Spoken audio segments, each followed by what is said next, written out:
Hello, and welcome to America's Veterans. My name is Len Sorotsky, and I will be your host. When an individual volunteers to serve our nation, he or she may have no idea of his or her destination.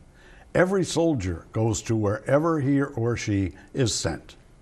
Those who serve are often highly skilled for some very specific assignment or task. No matter how highly skilled, someone is first to die in every war.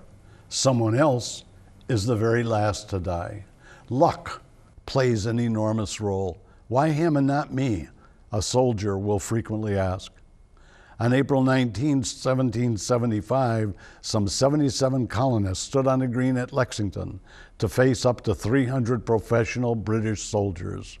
Another 40 to 100 persons stood on the sideline to watch. Someone, forever unknown, fired the first shot. The shot heard round the world. Within minutes, 8 colonists were dead. They never had a chance to know that the colonies would someday get together to form the United States of America. Others, like our guest, can serve through an entire war and still come home. No one can ever explain how or why this happens. All we can do is cheer. Some might thank God. Our guest entered service before Pearl Harbor was attacked. He served in various duty stations and missed death by inches several times and was not discharged until the war was over. He has about 1 million stories to tell. So right now, I'd like to introduce you to our very special guest, Herb Vallat. And Herb, welcome to our show. Thank you. It's a pleasure to have you here. You and I are about the same age. We should tell the audience there. You're 26, is it? Or 24. 24. Yeah. Herb is 93 years. 93 years You young. had a snitch, did you? Yeah. And a really good guy. Your original home, St. Louis, Missouri. St. Louis, and that's where you grew up as a young boy. Right. And you went to school there. Yes. And how did you get from the schoolyard into the military? How did that happen? Well, from the schoolyard to the military was a number of years, of course. As I grew up, I met some fellows in a minor league ballpark that invited me to join their company, which was an insurance company in St. Louis. And as a result of being with the insurance company, the government sort of dangled a carrot in front of us by saying, if you sign up for a year, you will be discharged in a year. You Good go deal. back to your life. Yeah. And it's from that point that 3 or 4 of us from that company went out to the National Guard just to see what it was, and we ended up signing up. Good for you. And we all went our different ways, but some of us stayed with the squadron, like I did, through the 5 years. Yeah. Now, is this a picture of you when you? Well, yeah, when you there's a signed little up? story there. This is a good. Yeah, Herb, tell us the story behind this little photograph. Well, after being with the squadron for a while and thoroughly educated in communications in many ways, I decided to try out for officer's position, communications officer. And I had to submit my application. And as I looked at it, I thought I looked awful young to be asked to be an officer. Yeah. So I went to town at a local drugstore and bought an eyebrow pencil and painted on a mustache. Yeah, that was very clever. And I looked a little older, and believe it or not, they accepted me. And I would have gone ahead for training had it not been for a letter I received from a friend of mine who had gone through the very same thing I'm attempting to go through. He says, Herb, be careful. They're asking you if you'd like to be a communications officer, but when you get there, you're thinking you're going to be an Air Force communications officer. But they place you wherever they need you. And my dear friend, who was Air Force, ended up in a Tank Corps communications officer. Yeah. So anything I really have no liking for was enclosures inside tanks, submarines, or rooms. So I went to my commanding officer and says, I'm turning down my appointment to go to school to become a communications officer. He about went through the roof, because nobody ever turned down the chance to be an officer, you know, second lieutenant or whatever. But I said, I want to stay with my original buddies where I started with, and I did that. And the CO was very upset with me, and our adjutant, who was a good friend of mine, saved my rear end. The CO was ready to bust me down, back to private. I was a tech sergeant at the time. And he stepped forward and defended me and kept me, because he knew I was married and had a son back home. And I really appreciate his efforts to save my rear end. Yeah. Now, did we jump ahead a little bit here? I'm trying to think.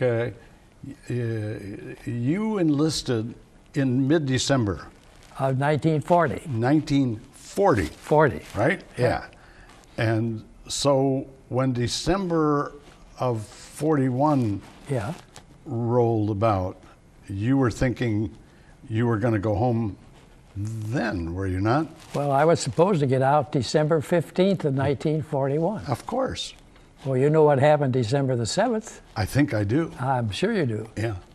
And what did you say about when you were told that you couldn't go home? Well, I was on a bus heading back to St. Louis. They stopped the bus at the gate, said, everybody out. So I asked the patrol guy there, the soldier, I said, what's happening? He says, Pearl Harbor's been bombed. I said, where's Pearl Harbor? I had no idea where it was. And everybody started running for the telephone. Some of the guys were crying and carrying on. Well, I was to be married December the 15th. And so I finally got to the phone and told my wife that I would not be coming home at the time.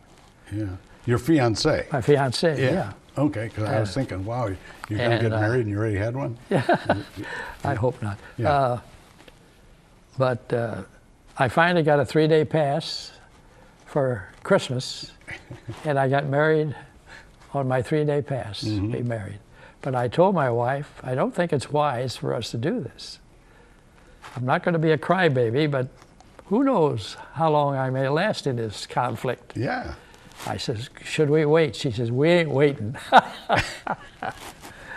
And she was a wonderful gal, wonderful woman, mother of my children, a high school sweetheart, and a wonderful supporter, and a mother, a grandmother, a wonderful wife. Yeah. Evelyn Thelma Urfer. Okay, so you did get married. And as soon as you got married, then you're gone, right? Well, let's see, that was the 24th. I'm trying to think when we got shipped out. Soon afterwards, we were shipped out, Yeah. I can't remember the date. It doesn't matter. Yeah. That's okay. We've got pictures of it, I think. Yeah.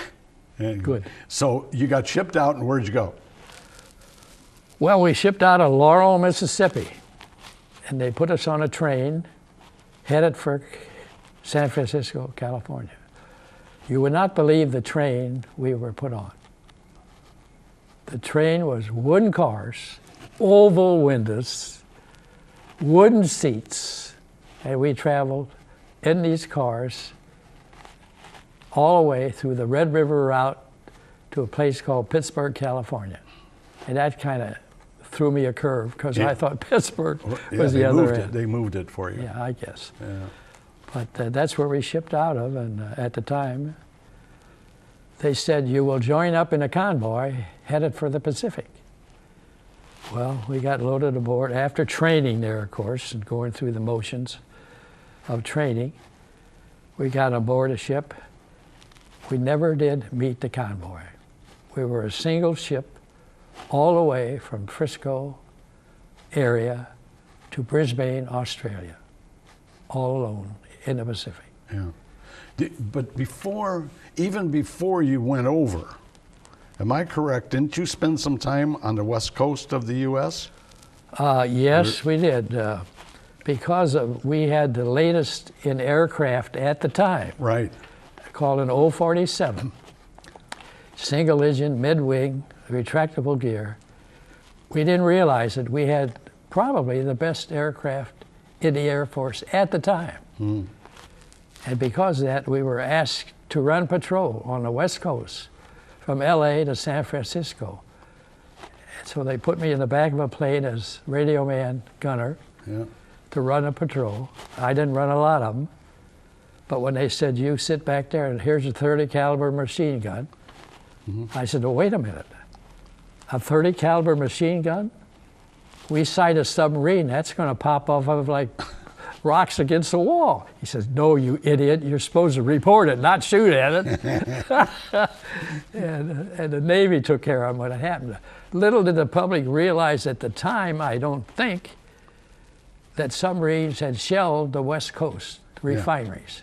Yeah. There was, I don't know, 1 to 3 to 5 times, I don't know, they sent shells into the refineries. Yeah. And the Japanese reported back home. Back home, that they had caused we didn't report great it here. damage. But we didn't want to cause a panic. Yeah, didn't really do much.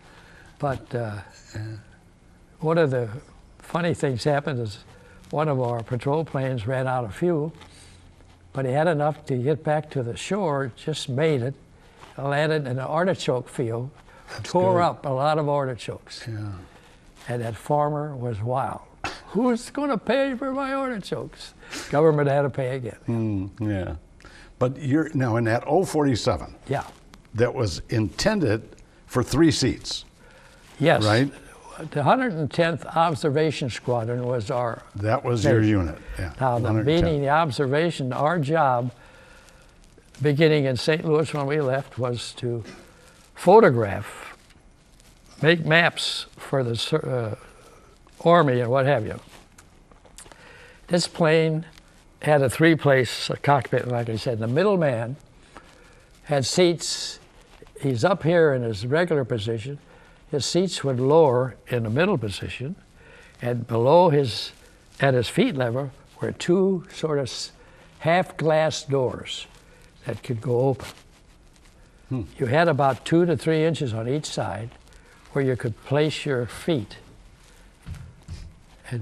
And the camera would go over and as we flew, we made maps for the servicemen and whoever wanted them. Now that's how we got the name Observation Squadron, which later changed, of course, as we went on into the service, because we then were transferred to P-40s, P-39s. Yeah. Oh, I'm sorry, I forgot this. Now this gives in the background is your 047, right? And am I correct that sometimes the 047, even though it had 3 seats, it only had 2 guys? No. In there? Most of the time it was 3, but 2 guys if you were just training flying. Okay. We also had 046s, which was bi-wing, fixed landing gear. And pilots that came to us out of training were always anxious to show off their flying ability.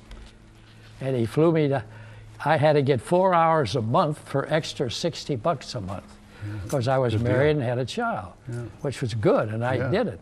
And he flew me down the Arkansas River and dipped the wheels of the 046 in the water. Whoa. Materially, that's how I turned gray early age. I thought, you that. idiot, 2 inches more and we'd both be in the water. He turns around and goes, pilot, cocky pilots, which is good. So I had to go, I'm with you. Well, how long were you with 047s?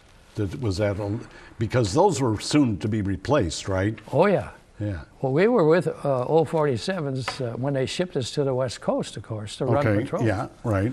And once we were shipped overseas is when it all changed. Yeah.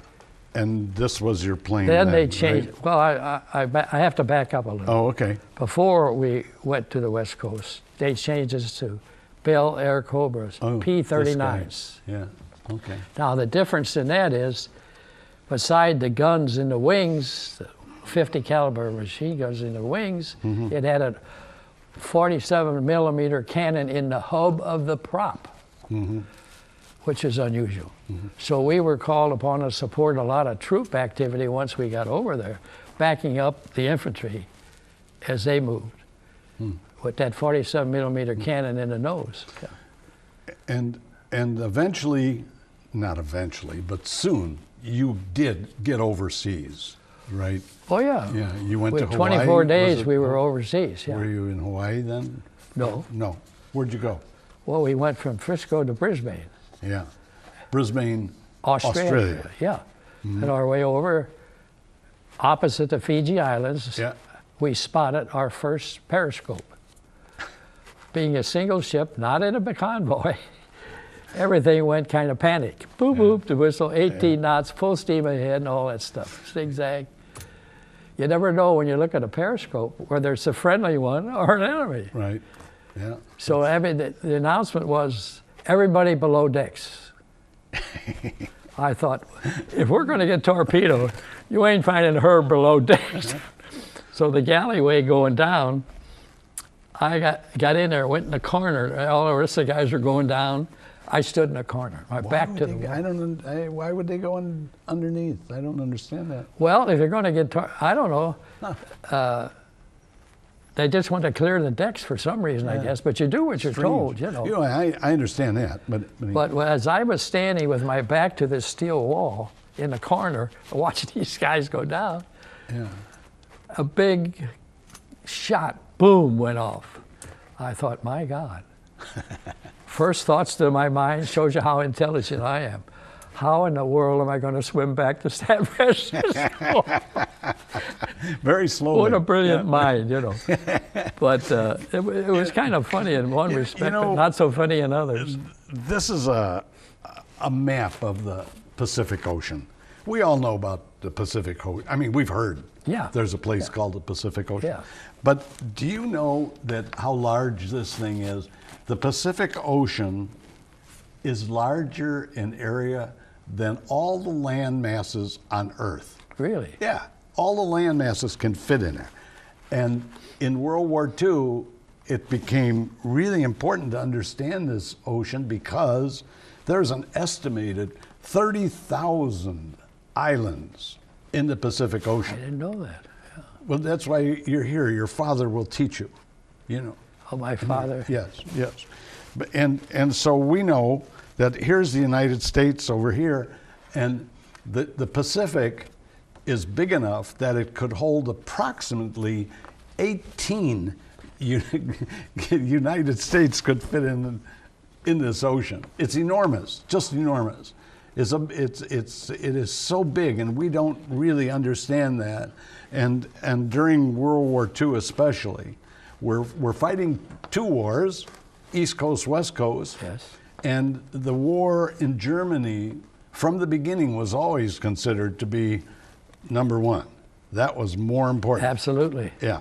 One of the most famous squadrons, the 8th Air Force of England, of United Kingdom, went for the D-Day over there.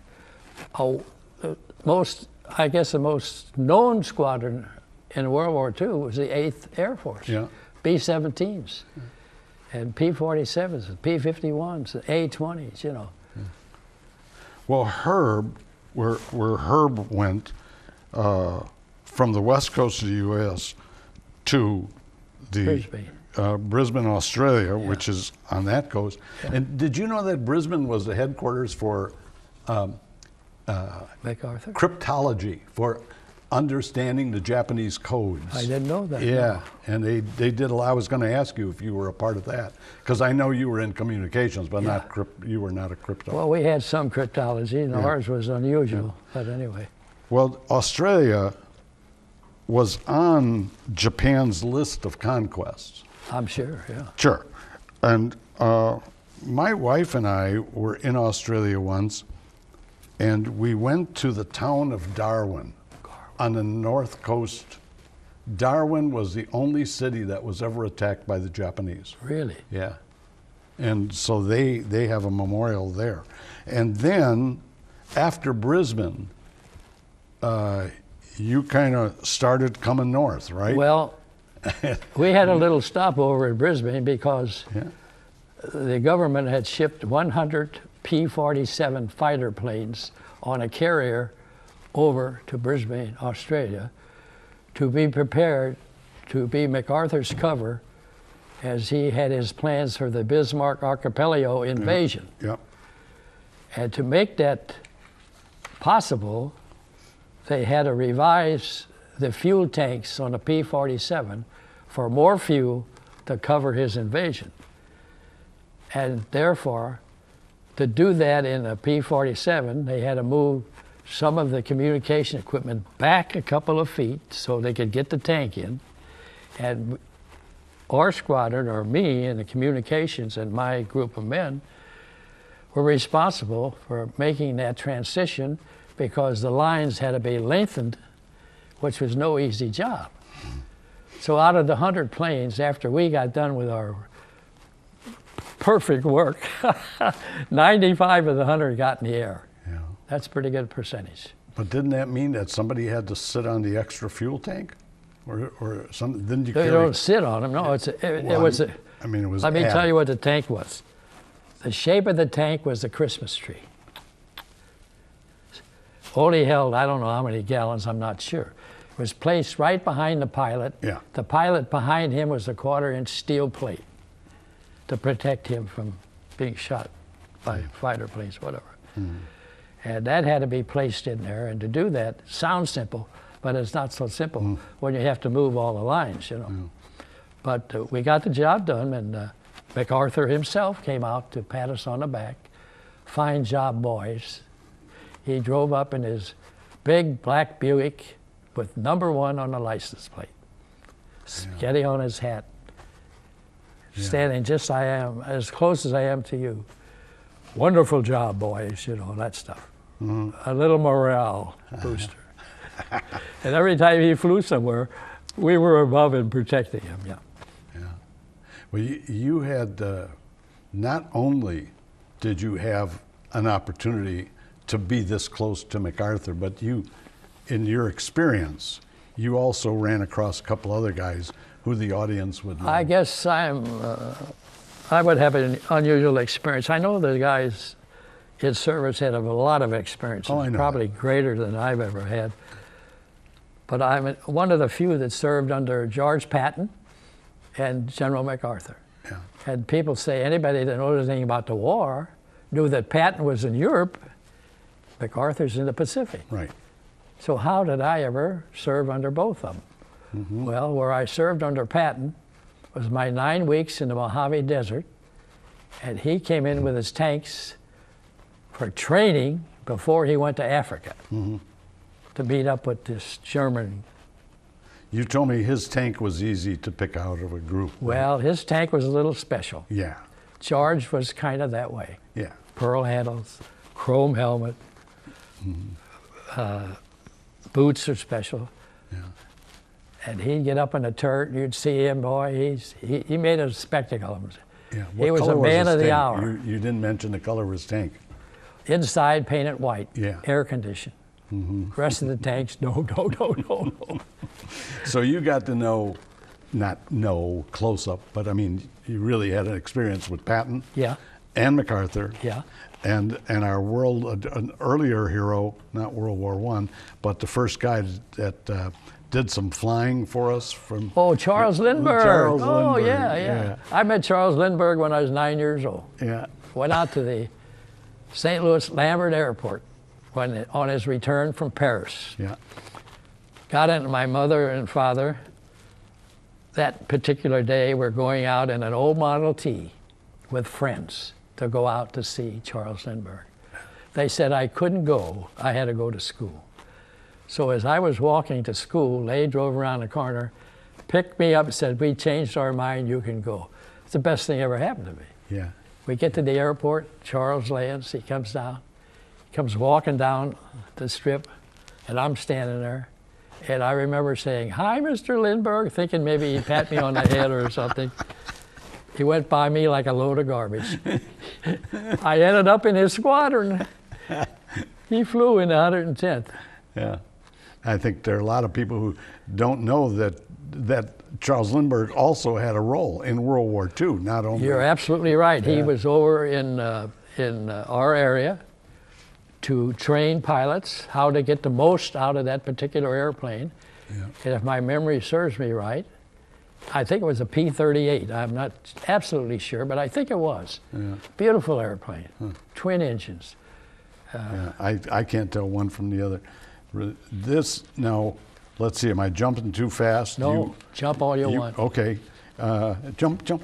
You went from Brisbane, you had to go across Australia. Well, we went up the coast of Australia. Yeah. Is there a town called Townsend at the north end of Yes, Is there there? is. Okay. Yeah. That's where we headed for. This is a map of the western Pacific to give a little larger view of Australia. Brisbane is located on the coast over there. Townsend is way up north, Yeah. way up north. And when you look at this and you think, wow, in this area that we're looking at right here, there were names that people would know from World War II, like Guadalcanal and like Bataan and Corregidor. And our job, the Americans like you, had to move. The Japanese had come all the way down here, and now we had to push them back from one island to the next and keep moving them back. Right. And New Guinea is Port Moresby rings a big bell in my little hollow head. Big bell, yeah. And Port Moresby is on the south. I have to tell you something about landing in New Guinea. Yeah. Port Moresby, I think was the name of it. Being in communications, when we landed, my job, or our communications job, first thing was to set up a radio to get in contact with our group right away. Oh. So we set up the radio, and the first thing I tuned into was American music. I thought, how nice. It was Tokyo Rose. Yes. And Tokyo Rose says, "Welcome to Port Moresby, you long-nosed killers of the 110th." We all about died. We hadn't landed. They knew we were coming, you know. Yeah, they had good information. It's estimated that there were 12 different females who played the part of Tokyo Rose. It wasn't just one.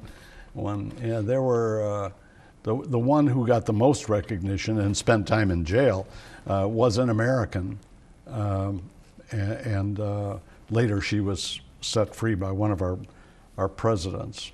But some people are maybe unaware of who was or what was Tokyo Rose, and she was a woman who caused a lot of anxiety. Yeah, a lot of anxiety for all the guys. She always says, "Well, boys, I'm going to play Glenn Miller now. You're going to probably remember how you danced with your girlfriend or your wife." Yeah. And she's probably back dancing with some other guys now. She was trying to tear us up, you know. Yeah. But her music was so great. Yeah, and this is a photo that you loaned me. This is kind of the way you looked on somewhere. One of the islands. Somewhere on. That was a picture of all of the group of our squadron. I think we had 250 men, but these are all of anywhere from a staff sergeant to a master sergeant. Yeah. So they photographed all of the different grades of sergeants. And you're the third guy from the left? I'm the third guy from the left. Yeah. Skinny as I weighed 140 pounds. 140? Yeah. Wow. Whoa-wee. Okay, well, so on New Guinea, which was a horrible place to be, right? I mean... Well, it wasn't exactly a happy hour. Yeah. No, not exactly. Yeah, the jungles and someone said that it rains every day on New Guinea for 9 months of the year, and then the monsoons come. I can tell you something about the monsoons. I don't know how to begin. That's a big one. They took all our rain gear away in Brisbane and sent us to New Guinea. Good idea. The monsoon season hit. Yeah. No rain gear, no galoshes. They took it all away at Brisbane for some reason. You don't question what they do. You just do what they say, you know. And if you're sloshing around in the monsoon season in your shoes, you don't have any dry shoes. So one night a guy says, hey, I heard they just unloaded a load of shoes at the docks. Let's go down and get some. I says, I'm with you. I don't have any dry shoes either. So I came back with 6 pairs of shoes, 9.5 or whatever they were. Yeah. But at least there were no insects or anything on New Guinea, right? Well, there were. I got dengue fever. I ended up with dengue fever. I was in a MASH unit. They put me in a burn unit, which was horrible. These guys were all burned from phosphorus bombs. And they were in pain, you know. Yeah. I was dengue fever. Not the worst fever, but a bad fever. Typhus was the worst fever. That tore you up something awful. Yeah. We had a young guy who was blonde, good-looking kid, like blue me, eye. kind of. Looked like you. Yeah. Ugly. Yeah. But anyway, he got typhus. When they sent him back, and he got that on purpose because he wanted to get out of service. See, we were not supposed to go into the jungle area or the rough, looking around with your shirt off. You're supposed to keep covered, shirt sleeves all the way down. Keep covered so you don't get bitten. Well, he went in wanting to get bit so that they ship him out. Yeah. He came back to us looking absolutely horrible. Black under his eyes, skinny as could be. He thought he was going to get discharged. Instead, they sent him into a worse place because they knew he did it on purpose. Ooh. That's awful. But then I think it was not unusual for guys to take their shirts off in the jungle. They weren't supposed to, but they did it anyway. Well, we did what we were told. I never went in the bush without my shirt on because they told me not to. Yeah, well, you should. But off of around the strip, we all kind of went bare-chested, what have you. Mm-hmm. We used to challenge the Aussies in cricket. You know what that is? Yes, an I English do. game. And baseball. They beat our butt in cricket. We beat their butt in baseball. Mm-hmm. When I marched onto the field on our team, I had on a Cardinal uniform, St. Louis Cardinals. Yeah. How did I get the uniform? Back home, my wife lived next door to a scout for the St. Louis Cardinals. And he said to my wife, what would Herb like? So when I wrote her back, I said, I'd like a uniform of a St. Louis Cardinal. He sent me a traveling uniform, a gray one, to New Guinea. Yeah. 130 degrees, you know. When I went on the field, I'm wearing this wool baseball. Stan Musial. And they said, they got a hot dog on their team. Yeah. Had a lot of fun. Well, at least you did have some fun, and you were able to laugh with all the stuff going on. There's always humor followed tragic times. Yeah. I don't care what it was. Yeah. That's why I could say. There has to be, or you'd all go crazy. Yeah. Because there was humor when I entered, when I told you I was dressed in World War I uniform. Right. Covered head and leg wrappings and used shoes. That's when my father cried, you know. He didn't know. I don't blame him. I didn't know he was crying because I was going to war. How funny I looked. Yeah. I had a 40-pound or 50-pound Springfield rifle. That was ridiculous. Well, the war is going on all this time. Yeah. Like in between games and so on. Oh, yeah. You know, it's still going. Did you ever get out of Port Moresby? Oh, sure. We kept marching north. Every time we were asked to move, of course we did. And you either went by ship or you went by air echelon or water, you know. Mm-hmm. That's why I spent so much time on boats. I felt like I was in the Navy. So much time in the air, I knew I was in the Air Force. So much time on ground, I thought I was in the Army. Yeah. But well, maybe you were and didn't even know it. Well, that's probably true because more than once Japs come over and strafed our strip. Yeah. And you've seen the movies where the fighter planes are firing and the dirt bullets. Yeah. That was us running like crazy off the strip, you know. One thing I did learn is how to run real fast. Yeah. One time I was caught in the middle of a gas dump, about a 25, 30 acre storage point of 55-gallon cans of Air Force fuel, high-octane gasoline. Not a good idea. In the middle of 25 acres. I was loading a truck because I had misbehaved. I missed a meeting on how to take care of your gas mask. There was a time they thought Japan might gas us. I said, I know my gas mask. I don't have to go to a meeting. I went down to the Army quartermaster with an Air Force leather jacket and challenged him, do you have anybody plays table tennis here? They didn't know I had won the quarterfinals in Missouri when I was young. I said, well, what do you want to play for that jacket? I said, what are you going to give me if I play for this jacket? If you win, you get the jacket. If I win, what do I get? Well, what do you want? I said, I want a gross of underwear or gross of socks. And I never had to wash underwear or socks the whole time I was down there, because I could play table tennis, and I was pretty good. That's ridiculous. That's beside the point. But no, that's not. I knew you had clean underwear on today, so that's probably a leftover. It's polka dot, but I'm not going to show you. Yeah, no. But all that time that you were out there, month after month after month, did you ever get to go home? No. No breaks. I remember one night I got a pass. Well, we were stationed in a racetrack in Brisbane. And the fun I had was when I rode home, I said, excuse me, I have to stop riding at the moment. 12 horses just went through our tent, I used to have fun. And we were stationed at this racetrack in the middle parts, the tents and everything. Right. And so we made fun of the condition we were in. What are you going to do, You eat. You had a lot of steaks and stuff. Well, that's another story. Our flight surgeon would no longer be responsible for assigning pilots to fly. Well, when that hit headquarters back in Brisbane or wherever it was, stuff hit the roof. They sent an IG inspecting general to our squadron. What is going on that you tell us that your pilots under malnutrition can no longer fly?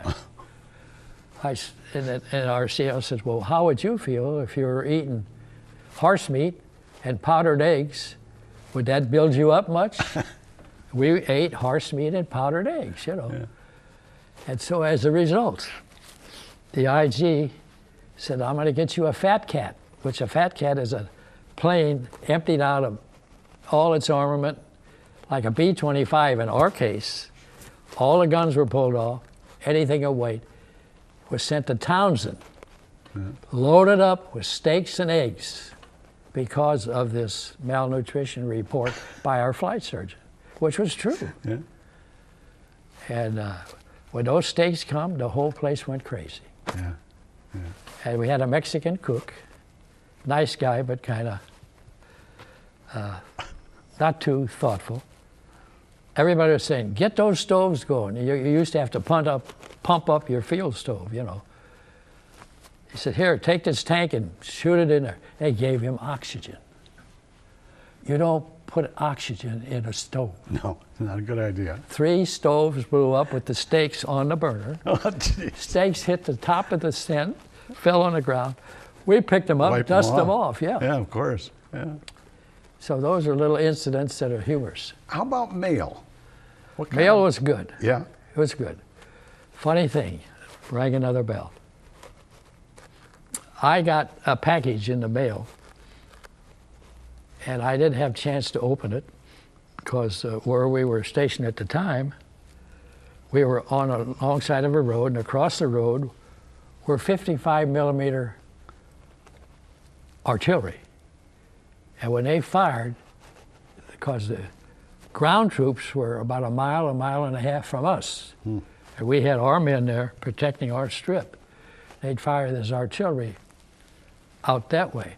And when they fired, and they were kind of maybe 150 feet apart, all of them down this road, our tent flaps would go up, And that's where I slept with a .45 automatic under my pillow for almost a year, or 6 months, whatever it was. But then at least you slept on a cot then. It wasn't the board. Yeah. It wasn't the old. The boards came when we got on board the ship out of Brisbane. They put us on this ship, God almighty, flagged out of India. India people do not clean their ships like American Navy does. We're boarding the ship. The guy hands me a piece of plywood, 3-ply wood, about 5.5, 6 foot long, 2 foot wide, 2.5 foot, I don't know what it was. I said, what are we building? You know, he said, don't be smart with me, soldier. This is what you're sleeping on. That was our bed from our trip from Brisbane to Port Moresby. Yeah. Wet steel decks, piece of plywood. That was it. Yeah. Cool. Wasn't so cool was that. But the bad part, on this ship, we were at the second deck. Underneath us, the third deck, were all 300-pound bombs. Tied around the railing of the whole ship were huge bottles in wooden crates of battery acid. That's when I turned and told my buddies, I said, you know, I really don't think the government really cares for me. Why would they? They put me on a ship with 300-pound bombs and battery acid around here, and next to us is a maiden tanker with airplane gas in it, you know. Yeah. Well, and you would have reason to worry because there were a lot of American ships went down. Oh, yeah. In that area. One of my own personal favorites was the Sullivan brothers. Oh, yeah. The 5 Sullivans. Yeah. And they went down on a Juno, also in the Southwest Pacific in there. So from New Guinea, now sooner or later. New Guinea. Yeah. Okay. You had to get off New Guinea. Yeah, let me stop and get my brains working. Yeah. Is it in your pocket?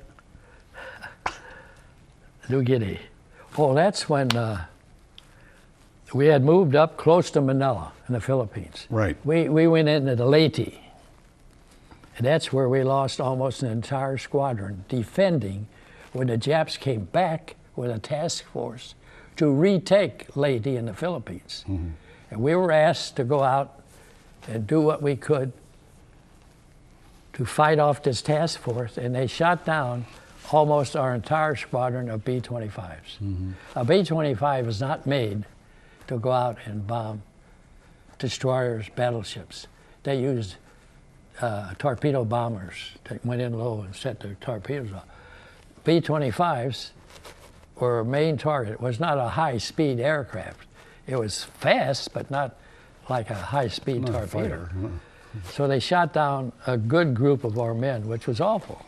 I'm going to hold this up again so that we get just an idea, going from Brisbane up to Port Moresby, and then all the way up the coast of New Guinea, and then Philippines. Into the Philippines. Yeah.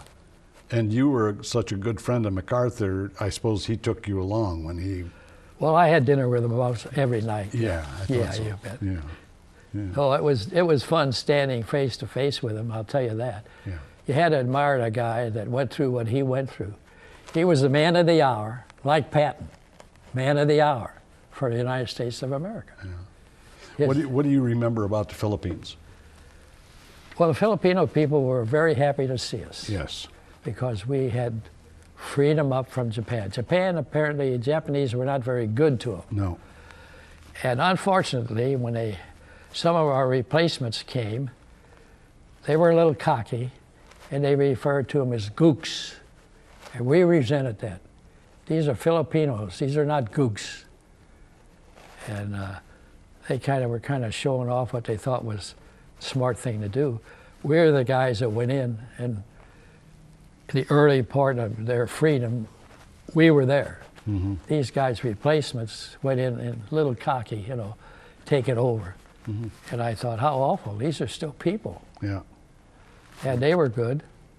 I often remember some of the elements of, while we were at Leyte one night, right before dark, 13 plane loads of Japanese paratroopers dropped on us. was not what you call a happy hour. It was panic number one. When you see all these guys floating down on you, you know. And one of the oldest guys in our outfit, I remember his name, John Evans, 38 years old, from Iowa. The only guy standing in the street with a .30 caliber rifle shooting at him. Me, I'm running for the foxhole. I'm the brave one, along with a lot of other guys running for foxhole. Letting the Army take over, but that was kind of an awful, scary night, but it had its humor. When these guys dropped, we had to do something. So our first sergeant, who was a real old Army guy, knew what to do. Our CO, being a great pilot, not too much military, turned it over to our first sergeant, Art Rathmeyer.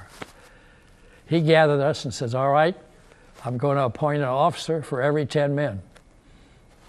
And the officers were new, some guys were new pilots and what have you. They didn't know what to do. So I was standing there along with 9 others, and this officer, we were supposed to go to the perimeter of our camp and dig foxholes and get into your foxhole with your rifle and defend the perimeter in case these guys come at us on the ground. Well, they give me a guy named Wold. Arnie Wold was his name, 6'3". I'm 5'11". You dig a foxhole, you're supposed to dig it so maybe just your head shows. Well, he was up to here showing, you know. I thought, here we go again, picnic time, you know. At 2 or 3 o'clock in the morning, we heard this awful noise coming at us out of the banana grove or bushes or whatever. Sounded like a platoon of Japs.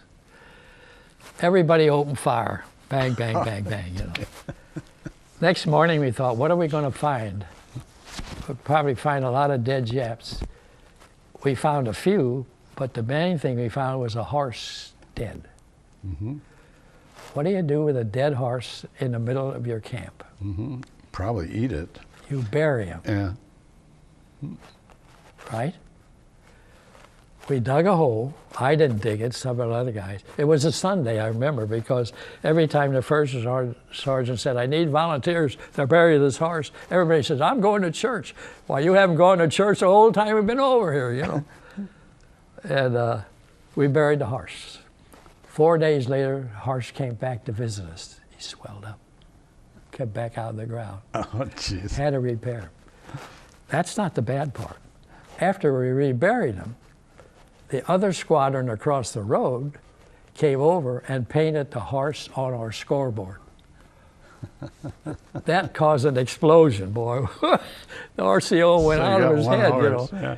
We had everything we had accomplished on the scoreboard, which you may have a picture. Oh yeah, you do right there. We have that, and this is a scoreboard. Fortunately, the horse isn't on there, I don't think. No, I don't think it said anything. I didn't see it anyway. Yeah.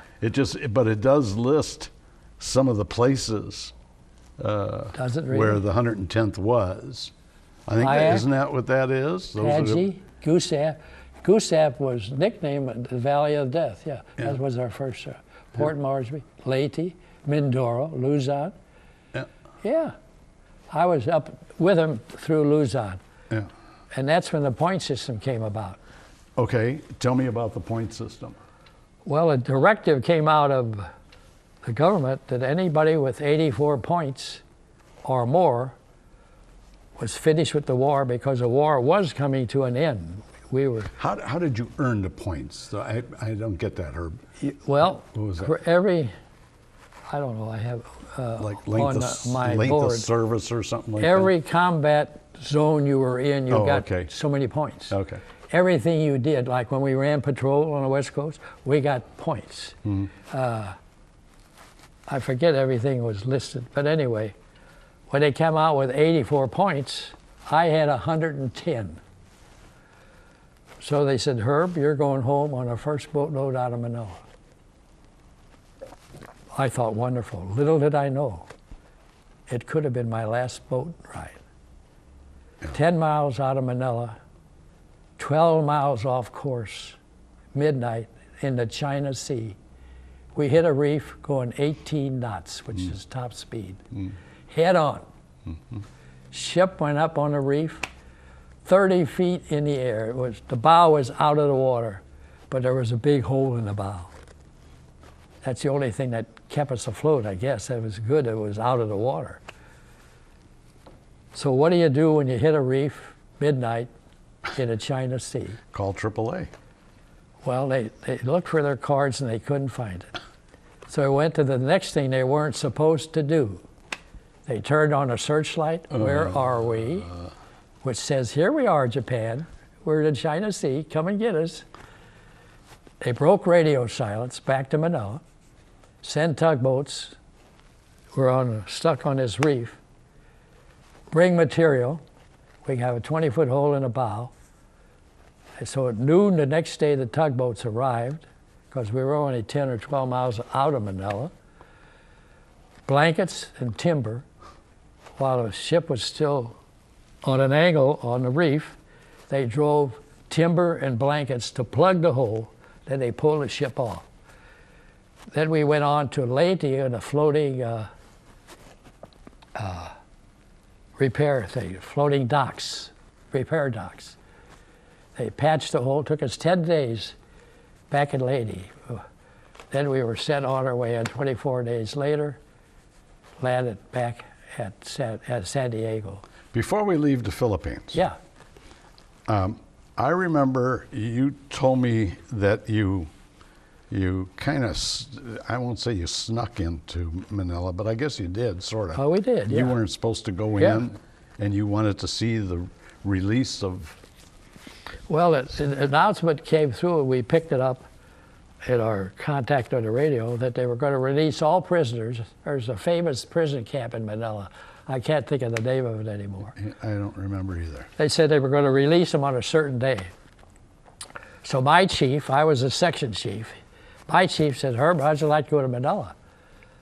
I said, heck yeah, let's go, you know, let's. They said, would you like to see them release these prisoners? I said, well, why not? We get the chance to see what white girls look like again, you know.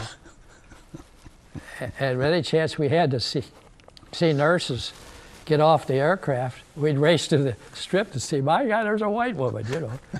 We used to call our local girls sweater girls, because they only wore grass skirts and no sweaters, you know. But anyway,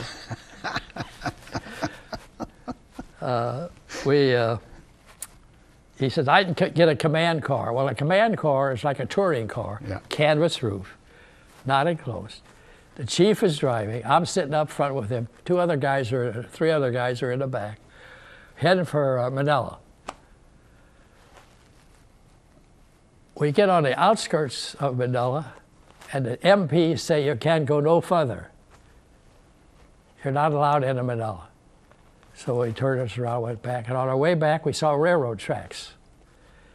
And the chief says, I think we can get in Manila. I said, what do you got in mind? He says, let's follow these tracks. I said, but those are railroad tracks. He said, we can ride them. We spread our vehicle where the wheels were just off the rails, bumping on the ties, you know. So we go down a road toward Manila, bump, bump, bump. We get to a huge valley with a steel bridge across this valley. I said, whoa, whoa, whoa. I said, we're not going over there. He said, I think we can make it. I'm sitting here looking down, what, 60, 80, 100 feet? We're going to bump into Manila. No wonder I turned gray before I was 30, you know. But we got there and saw them release these prisoners. A sad case. Yeah. Beautiful, what used to be nurses. Yeah. Skinny. Guys, rack of bones. It was awful. But you got there. We got there. Now I got to jump back and just finish up your story of going back to the United States. When you after we got out of this floating dry dock where they repaired the ship. Right. You got home. On board the ship, another 24 days back to San Diego. We stopped in the Hawaiian Islands. Wouldn't let us off the ship. Right. On to San Diego. And when we arrived in San Diego, we did not have a big band. We did not have a parade. We had Frances Langford. And there she is. Frances Langford was, she was a wonderful woman. Great gal. she used to go with Bob Hope. Yes, a lot. Yeah. On, with USO, and her her song was "I'm in the Mood for Love," and Bob Hope told a story that on one of the islands, I don't know which one it was, and she got to the microphone and said, "I want to sing my song to you. I'm in the mood for love." Yeah. And a soldier jumped up and said, "You're in the right place, baby." That's true. And she cracked up, and so that was the end of that. Well, that got you back home. And now that's going to bring today's program to a close. Oh.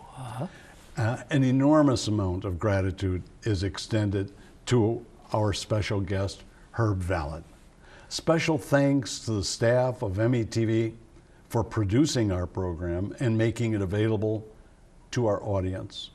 And most of all, thanks to each and every member of our viewing audience for taking time from your own busy schedule to be with us. World War II was a special kind of war. We had been victims of a surprise attack. Hundreds and hundreds of Americans had been killed. Most of them didn't even know why. No American could allow this to happen. Everyone wanted to do something. I was a very young boy. I tried very hard to do my part.